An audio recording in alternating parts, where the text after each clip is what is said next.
ये बात उन दिनों की है जब मैं 9वीं कक्षा में पढ़ता था। तब मेरी उम्र 14 साल थी। कुछ समय में अपनी फैमिली के साथ रहता था। मेरी फैमिली में मम्मी पापा और मेरी छोटी बहन भी थी।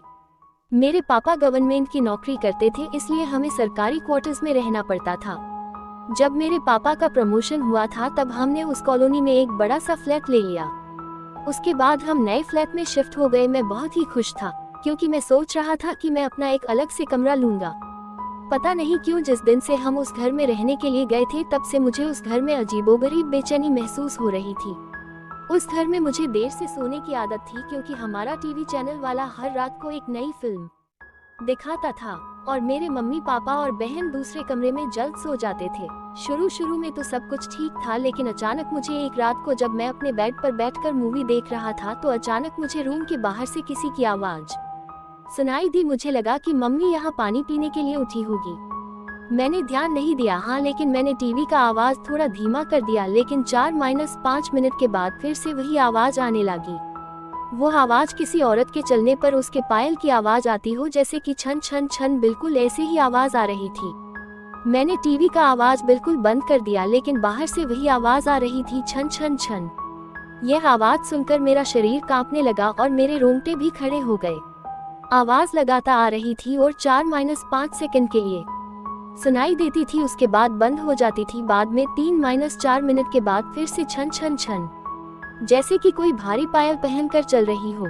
मेरा दिल जोर जोर से धड़कने लगा है। ऐसा लग रहा था कि अभी मेरा हृदय छाती में से बाहर निकालकर मुंह में आ जाएगा। पता ही नहीं चल रहा था कि मैं क्या करूं। मैंने सोचा कि मैं अपने मम्मी पापा को भी उठाकर उनसे सारी बातें बता दूं। बाद में मैंने हिम्मत करके दरवाजा खोला तो अचानक वही आवाज सुनाई दी, छन छन छन।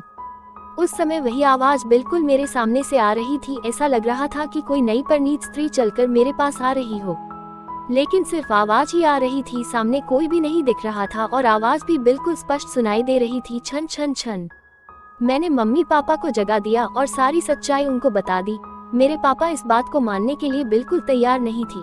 वैसे भी वो सब पूरी तरह नींद में थे। किसी ने मेरी बात पर ध्यान नहीं दिया। बाद में मैं अपनी मम्मी पापा के साथ उनके कमरे में सो गया।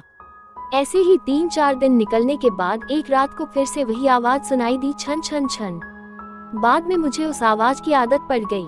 आवाज आने का कोई भी समय नक्की नहीं था। कभी कभी वो आज 10 बजे या फिर 10:30 बजे भी आती थी, परंतु एक बात तो पक्की थी कि वह आवाज सिर्फ मुझे ही सुनाई दे रही थी और दूसरे किसी को भी नहीं।